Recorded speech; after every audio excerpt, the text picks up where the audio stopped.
Well, Simon.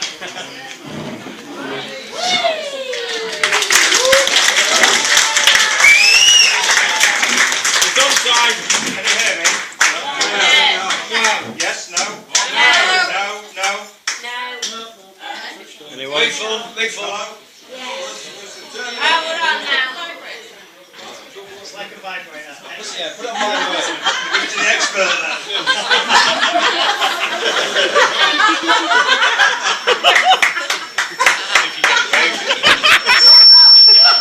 It's on. That's good. That's good. My side. Yeah. Oh, great. I know. The light one went check. Oh, testicles. One, two, testicles. Anyone said that? Somebody said it is like a vibrator. It needs new batteries. Right. Can you hear me? Yeah. Good. It looks like we haven't got any batteries today. Ladies and gentlemen, boys and girls, special friends, lovely guests, gorgeous plug baby, man holding a wrench. Welcome this afternoon to our splendid gathering. We're here today to celebrate the joining together of Craig and Ashley with lots of wine, which we hopefully had a lot of, good food, kindly words,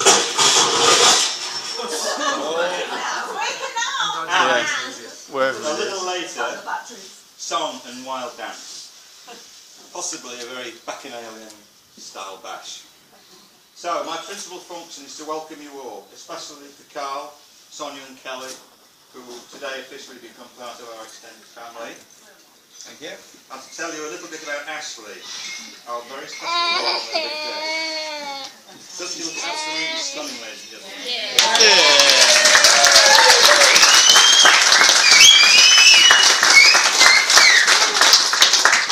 So, if you think I'm going to spill the beans on my daughter on such a radiant, splendid occasion as this, Right. you're damn right I am. And she wouldn't have expected anything else. So,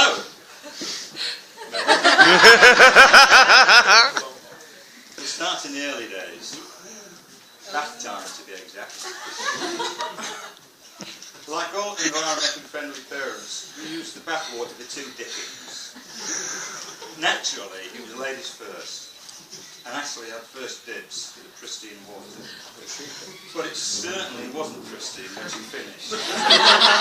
In fact, more often than not, she left James with a little present floating around in the bubbles.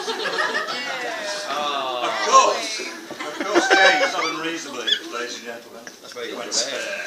And we usually had to fish out a dollop of poo, of old underpants, before he would reluctantly slither into his water tub. It gets worse. Sometimes, however, the little floater would be hidden among the bubbles, and the unsuspecting James would discover it only when he had taken the plunge. This, of course, led to shrieks and utter pandemonium. So, when she was about 3 or 4, there were 3 weekends on the trot when we had to take her to A&E. And we were actually quite genuinely fearful of a visit from the social services.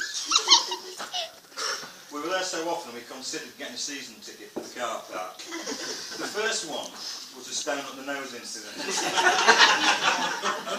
It hurts! She suddenly announced. Yes, said Mary. This stone up my nose. So, fast out to the hospital to get the stone. Put high up her right nostril. It was some sort of vague experiment, and it was removed with a pair of long tongs. So the next weekend was a Sunday summer carvery occasion just down the road at the Oaklands here, where afterwards, on the kiddies climbing frame, when I averted my parental eye for a millisecond, Ashley served at the exact moment to fall off a bar and crash onto her back onto very hard mud, knocking herself out cold. So, fast car to the hospital again to get some smelling salts up the same nose which 7 days earlier had been blocked by a stone. But finally came the tablets drama. taking a fancy of those little pills you take to show the plaque on your teeth, Ashley appeared smiling like a rabid poodle. And feared the worst. And a car, which by now knew its own way to the hospital, was cranked up. So, it was about the same time that she made her first bid for freedom in her now famous dash along Cleethorpes Beach, in her fetching yellow dress with a little white bow. Confirming now. Yeah, as if at some silent starting pistol, and not unlike the nasty parter of swallows from a telephone wire after an unseen signal, Ashley suddenly took off along the sound near Wonderland at a speed which belied her little legs, ducking and diving, dodging around the big wheel and the helter-skelter, and placid little boys making sandcastles, disappearing into the distance. Well, we gave chase, but she disappeared. But as you see by her presence here today, we managed eventually to catch up with her. Ladies and gentlemen, it reminds me of the story of the tortoise at the police station. Having been asked by the duty sergeant to try to recall what happened when he was mugged by a gang of snails, he said, "I don't know, it happened so fast."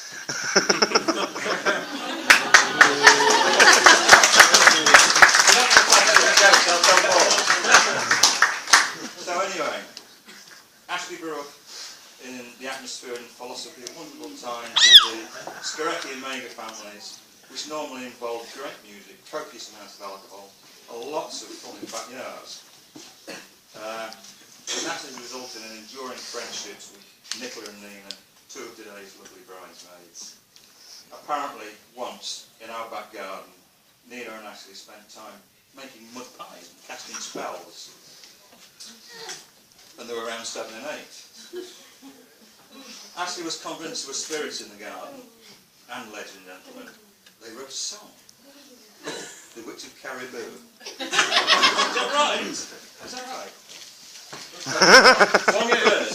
One verse apparently went, "Ghost, if you are here, give me a pint of beer. I'll pay you back when I can, Ghost, if you are here."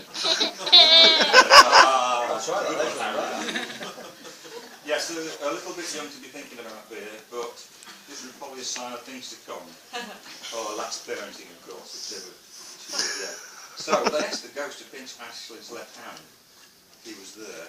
And Ashley shrieked, ran around the garden and burst into a fit of giggles, really believing she had felt it. And they were all really freaked out, apparently. Do you remember that? Yes. Ashley was still at the centre of drama as she turned into a teenager. And I'm not talking about stage 1. Which the 3 girls all attended each week. When she was about 12 or 13, Ashley went bowling in Hull with the Skoreckis. We gave Ashley a tenner for a day out, quite a lot for a young girl. And, as they were queuing to pay for the bowling session, Ashley took it upon herself to try a little experiment with the note, which involved pushing it through a coin hole at the top of the charity box. It was one of those where the coin goes round and round before it drops through the hole in the middle. And Ashley was seeing how far she could push the note through without dropping it. Cutting edge stuff, until a disaster struck. Ashley tapped Nicola on the shoulder on the verge of tears and pointed to the £10 note laying forlornly inside the charity box. She burst into tears and Diane had to find the manager and ask for the tenner back. I have to say, it was in fact a valuable lesson, as apparently she'd been very careful with money ever since. The girls fondly remember the legendary Blow Skorecki mega parties, and one of the things that seems to sum up their close and enduring friendship most was hiding each other's shoes so they didn't have to go home after the party. Apparently the plot was hatched in Ashley's bedroom one night. Ashley, Nina and Nicola had one amazing weekend in Leeds when they had just finished uni, which involved lots of cocktails, food and dancing. They still talk about it now, apparently. That's why it's so good. The most memorable moment was being in a really trendy bar having lunch, and they were all having a good look at the handsome barman. This was pre-trade, of course. Yeah.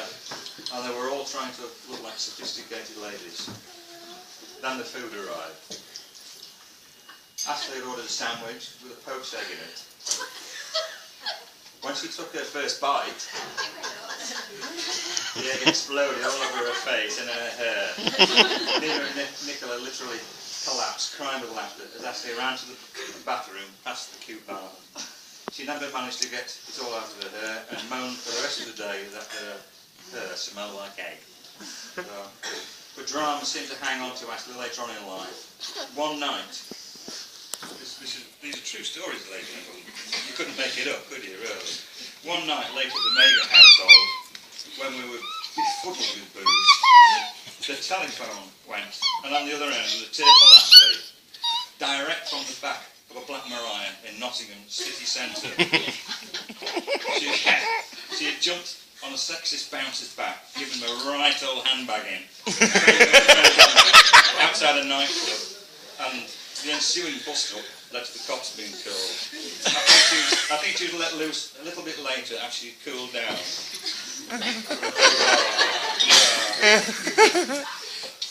Another time, while travelling with a job, there was an occasion on a tram in Vienna when a Jobsworth official was taking her to test over some minor bylaw and asked for their passports, escorting them off the tram.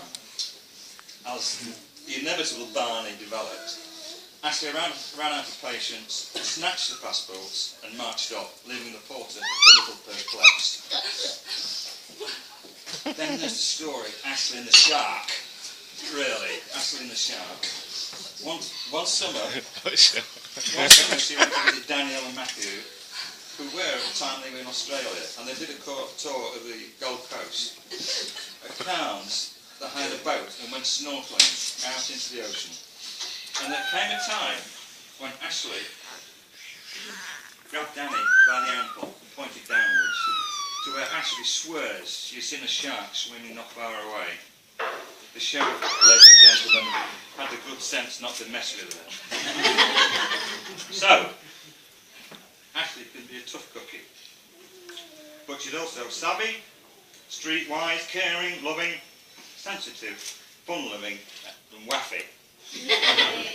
If you're thinking we're extremely proud of our daughter, again, damn right. She has a certain tenacity, a focus, a sheer force of application to anything she sets her mind to. When she came home from school, she would walk in, sit down, open a satchel and get straight into doing her homework, a great work ethic which has stayed with her.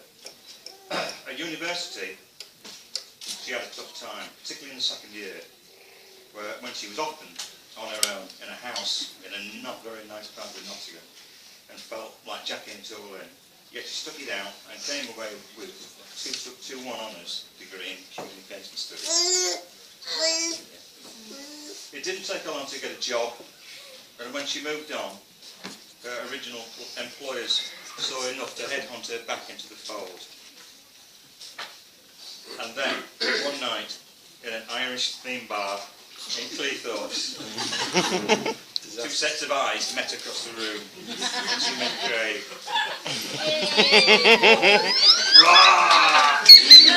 I'm sure Ollie, his best man, has some insightful biographical details for your delectation. But from a blow point of view, we all took to Craig from the start. A polite, disciplined young man, never short of conversation, and always ready to offer help. Plus, he enjoys a beer. Or two.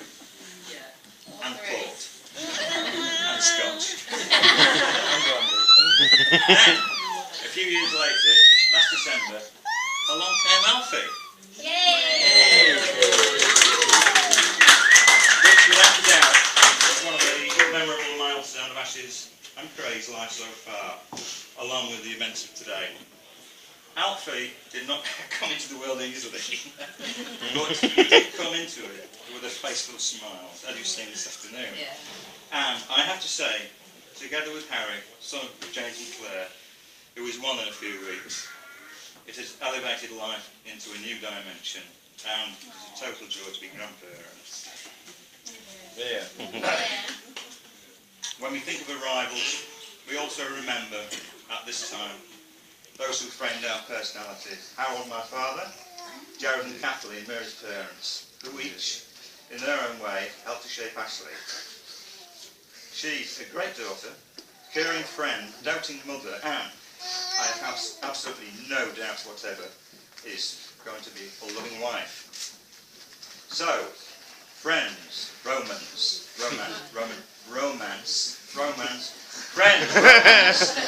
and countrymen, lend me your beers. Let's rise up and make the traditional toast to the bride and groom. Love that.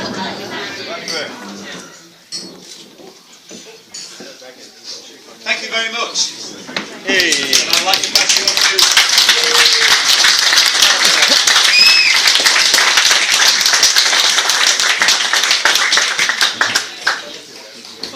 Right, can you guys hear me at the back? Well, I did promise the lads I'd keep this rig on, but I'm sweating the absolute hee-haws off the place.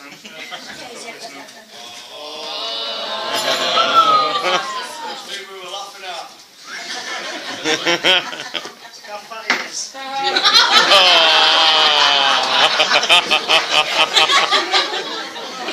Right, doing good I'm not wearing a belt because Ollie went below it. I'll just start off with some thank yous, guys, okay? So, first, just thank you for Simon. That speech was fantastic, mate, and obviously, you've done your job. Well done, mate, honestly, myself as well. Thank you very much. Again, thanks to Simon and Mary. They've obviously helped a great deal with the wedding so far, contributing funds and obviously just being there for myself and Ashley whenever we needed them. Thanks to all Ashley's wider family, just like the bits Simon's given them for making such a fantastic young woman and obviously an even better wife.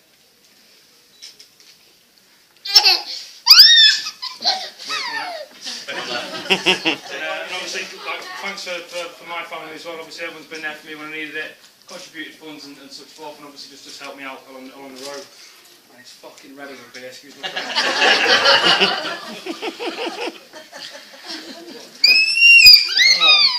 obviously, thanks to the mothers. Obviously, they've been there looking after the young Alfie there when we needed them to, and Hazard.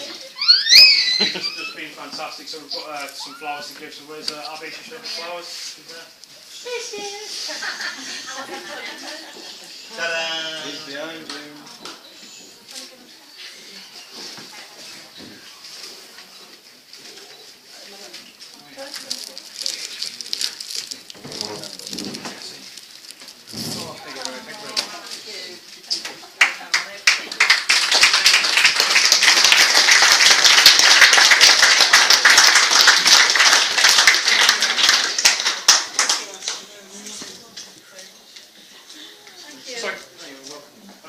Again, say another big thank you to the bridesmaids, alright, and obviously they've been there for Ashley, helping her out with her, particularly this morning, alright, making sure that her toenail hairs were gone and belly buttons straight away.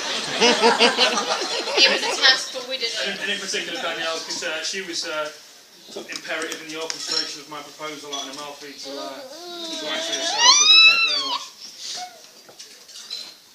Obviously, just thanks to my best man, and obviously the military lads have come from far and wide, and obviously we've got Scotty who's come down from London.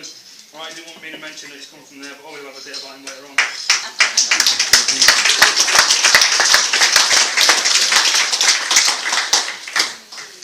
Okay, that's all the thank yous that I've got written down. If I've missed anybody, I do apologise, but obviously, you know that our love extends out to you guys as well. So, Ashley, as my part of the speech, it gets a bit awkward, don't cry and do all things like that. Yeah, well basically that's been the first time we met. Obviously Simon touched upon it across an Irish themed bar. Obviously the lads might get involved in clay pops later on if you decide to go up there in O'Neill's. Good friend of mine, Alex, he's in the army and he recognised a girl he knew and thought, yeah, I'll have a crack at that, fancy a bit of that. And I said, oh, has she got a friend? He said, yes, she has. I was like, fucking Roger. So he made his way across the bar and started speaking to his friend. And obviously being steadfast, tactical corporal in the Royal Marines, I hung back, tactical bound away, and waited for him to make the first move. See how it went. If he got shot down, I was off. Luckily, that went down quite well. And obviously, Alex was then speaking to Ashley's friend, and Ashley was left by herself. began the swoop.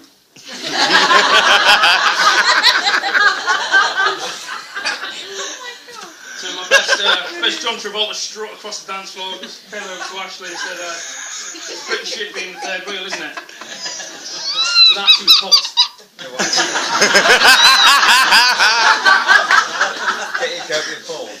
To that end, I offered her the chance to be wined and dined at my friend's house later on that evening. To which she replied, "No, I'm dancing," and that was the end of that conversation. But luckily, I was switched on enough to manage to grab a telephone number before we parted ways. Now this leads us on to the first date. First date we had was at the very prestigious establishment of the Cricketers. If anyone's been down there, you'll know the food's first class, and the people in there are absolutely fantastic. And you was late, weren't you? So moving on. Yeah, obviously I was a smally bit late for that one. What was he doing? The excuse that I tried to tell her was I was unaware of the timing, or timing had slipped. But as my dad and my mother and my Kelly just alluded to, I might have been playing the PlayStation.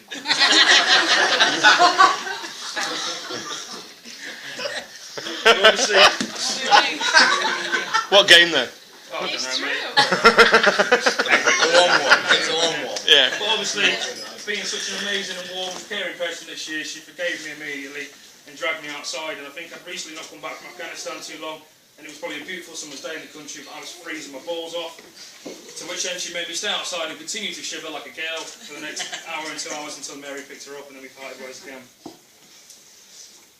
But that's moves me on to how fantastic of a mother that she is. Obviously I'm away, if not all the time, right, and I don't get to come home very often. And she's made Alfie into the boy he is already, and I've no doubt that she'll raise him to a fantastic young man. And she's an absolute fantastic partner. I come back and she only bites my ears off every once in a while. So which then moves me on to how close we actually are as a couple. Right, I've alluded to it already. You know you've made it in a relationship when you can openly fart in front of one another. And this isn't just me, by the way. Didn't doubt it. to being offered round to the in-laws' house for food and beers, and to turn around and see your fiance, future wife, to be there picking her belly button hair out with her sex like Rabsy Nesbitt on a couch.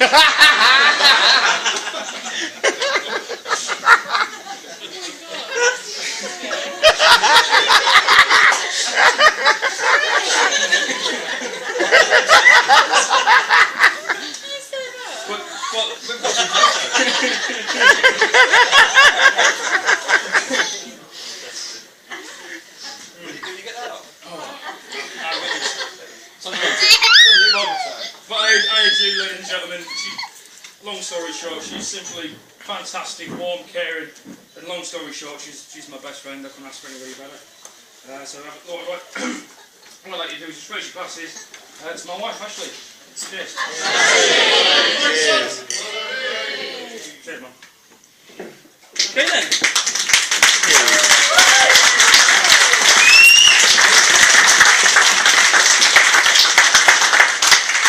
Now, no doubt, the one that everyone's been waiting for, I'll pass you on to Ollie, who no doubt has an uneventful and innocent story to say about me because I'm obviously I don't get to any bother at all. Thanks very much. Cheers.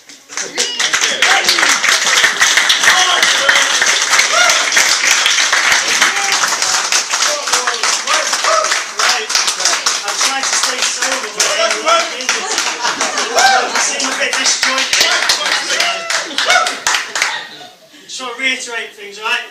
Scott, yeah, he's got the orange tie on. He's come down from London today, so he's come quite far. The three lads in the corner, Bootnecks, they've come from 4-5, which is 380 miles. It's in Scotland. Plus the fact they were on it until 3 o'clock this morning, so they've had about a 6-hour drive to sober up.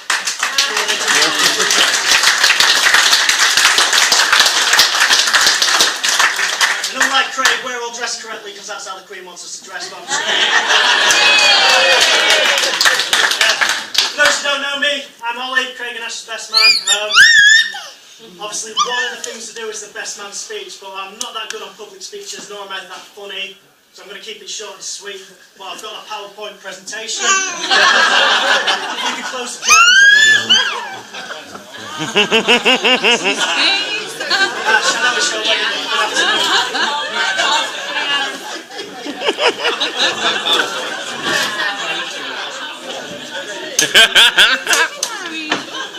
Just got to work out a bit drunk. All we get is cut the light. Yeah, if we can get the lights off, that'd be ideal.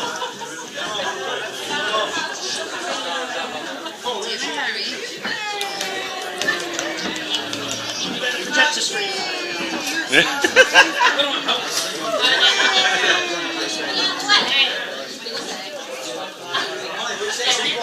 Yeah, just go there. Just a little section. He's prepared for this.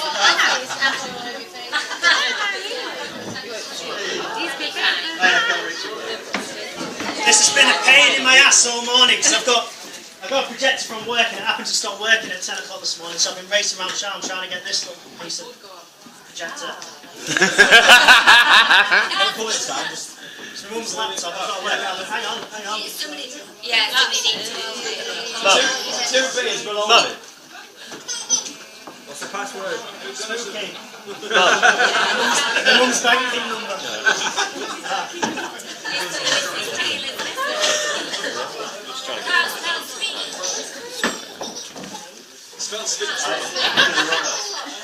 Right. Yeah, you can pick me up the spell mistakes at the end if you just write it down, put a circle around it, and it. Hey, I'm past caring, mate. I'm going to talk about how I first met Craig, right? I first met Craig in 2004 in September at Grimsby College, okay? We was on a course called Uniform Service Course, right? A few pictures of Craig there. And what it is, it preps people for the military. So there was me and Craig. We joined the Marines in 2006, 2007 with 3 other lads. However, 9 years or so on, we're the only 2 mugs left in. Reddis is outside now, he's seen the light. Okay, I think that's them all there. Okay, became very apparent on this course that Craig picked up a nickname, alright, called Skinny Rickets. The reason it was called Skinny Rickets is A, his skinny little chicken legs bent out like Rickets disease. Right? If you notice there, we've actually got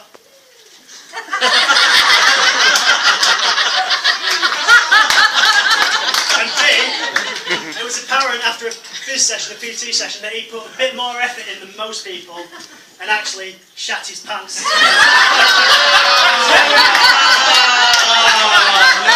Skinny Rickets, that was what he was known as then. People still call him it today, believe it or not. Okay, fast forward a couple of months. Fast forward a couple of months, and we're on summer leave or summer holidays, whatever it's called. And Craig's literally changed his red L plates for a set of nice green Buster's green P plates. Probably stands for prick, we'll never know. Craig Michael Taylor, soon to be named Craig Michael Schumacher, decided if he'd take his car out, you know, Carl and Sonia just bought him a nice new little run around. What? It was a Rover 214. It was a Rover 214, okay, we've got a picture of it there, nice silver one Rover. It was black actually. This one's silver for the sake of the presentation.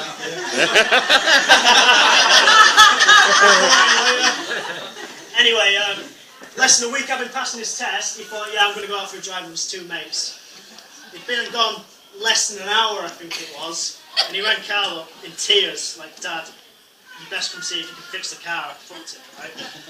Okay, so Carl and Sonia thinking, what's happened to my son, filed in their car, smashed it down to Binbrook where they was, found his 2 mates sat on the bank with their head in their hands, and Craig there, he cut his arm a little bit, cut his face a little bit, still in tears, like wondering what happened, and Craig swears blind, they swear, and what was it, swear to avoid a monkey or an old lady?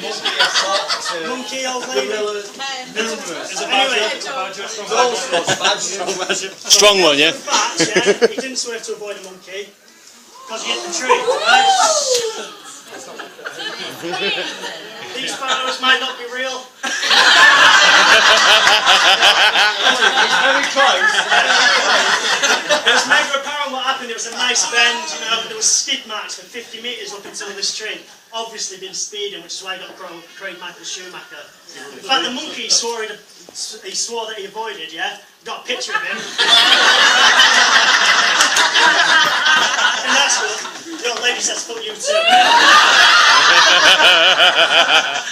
Okay. So I'm going to fast forward.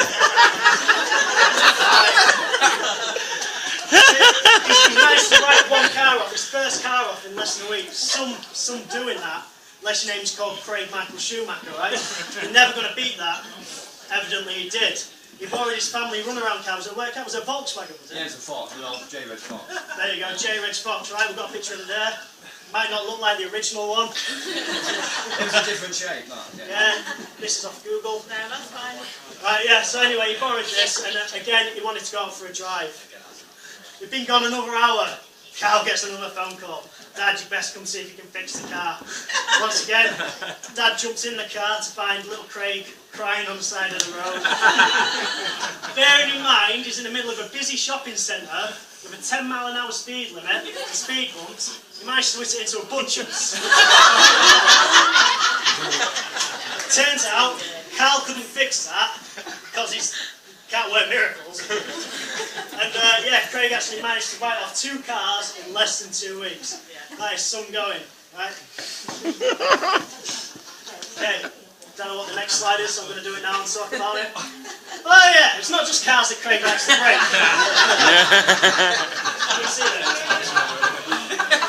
Okay, while Craig was still living at home, Sonia decided to buy him a little TV so he could play his Xbox on Battlefield 4, which is what he was playing earlier, which is why he was late for Ash's first day. I'll come on to that game in a bit. Right? And all Sonia can do is 5 minutes later, he comes out, he's like, Mum, I owe you a TV. He threw his remote at the bed, bounced up, smashed the TV. Good effort. That old chestnut. This was not an isolated incident. As soon as he moved in with Ash, he managed to do the same again. Only this one was his own plasma, his own 50-inch plasma. I don't know you did it twice. When he's at work, he's obviously got no mates of his own because he sits on this game. Because he's a corporal, and he thought I could pull ranky, he got a load of new lads who didn't know any better, and made 4 of them play Battlefield 4 till 4 o'clock in the morning, and they were subsequently late to work. Mate, they've told me. Right, they've told me. Okay, I'm going to talk about the final dip, so to speak, here. Remember his nickname, Skiddy Ricketts? That one was not isolated incident either. So picture scene, me and Craig were on the same promotion course a few years ago, okay? It was run at Lympston, which is where we do all our training, so to speak. Before that course was run, I was drafted down there, so I'd had my own room, it's single man, you know, I had an ensuite shower. It was like a travel lodge, to be honest, pretty cool. Got it for free because I was married. And Craig, rather than sleep in the room that's nicknamed the AIDS room, because there's about 10 of you in there at one time, he thought he'd come and squat on my floor for 14 weeks, the whole 14 weeks. I say squat, twice I caught him in my bed, his head fully down, right? Anyway, one evening I come back from work, and he shat his pants again. Actual photo. Actual photo, that.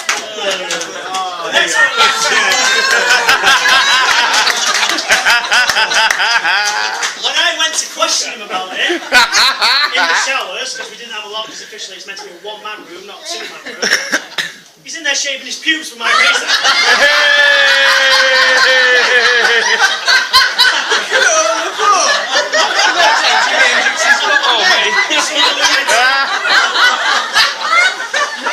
Craig, stick your hand up.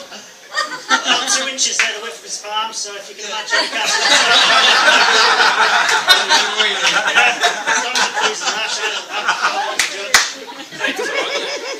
Yeah. It makes it look longer that way. I should have got a kangaroo angle better, right? So yeah, I found him shaving his pubes with my razor in my shower, you know. I wouldn't mind, but he didn't ask, you know. So that's great. So, what can we tell you about Craig then? These are all on Facebook if anyone wants copies. Craig then. He can't drive for shit, right? Not only can't he drive, he'll trash your car. He's done 2 family cars in 2 weeks, isn't doing. Not only will he trash your car, He'll trash your TV as well. Proving that, 2 separate incidents, his own and Sonia's. As well as trashing his TV, he shits his pants regularly. Okay? I've known him, 10 years? Twice now, that's once every 5 years. You haven't done it for about 4 years, so next year. I'm due on, mate. Not only that, he leaves his said pants on the floor for you to find. Okay, so he does take a piss of it. Like using your legs to shave his nuts with, and him sleeping in your bed. Okay. So there's me and Craig, that was the end of the Pro Swim course. And Craig actually asked me, give me 2 bits of paper here. He's given me one with the things he didn't want me to read out, and one with the things he did want me to read out. So what do you want? Things he didn't or things he did? I'll see it's his win at the end of the day, so I'm just going to read what he's told me to read. You can leave that one there though, yeah? Yeah. Please ignore Ollie's speech. He's lied. I haven't lied. I've got photos. Okay. Craig will be an awesome husband, and he says, I wish them the happiest days of their life together because they're made for each other or something. To that end, I'd like to raise 2 toasts. Don't mind. One to the bride and grooms. Cheers. Bride and groom. I just want to talk about the present they gave me as well as a silver tankard. On one side it says the best man, Craig and Ash's wedding. On the other side it says toast the Queen. So to the Queen.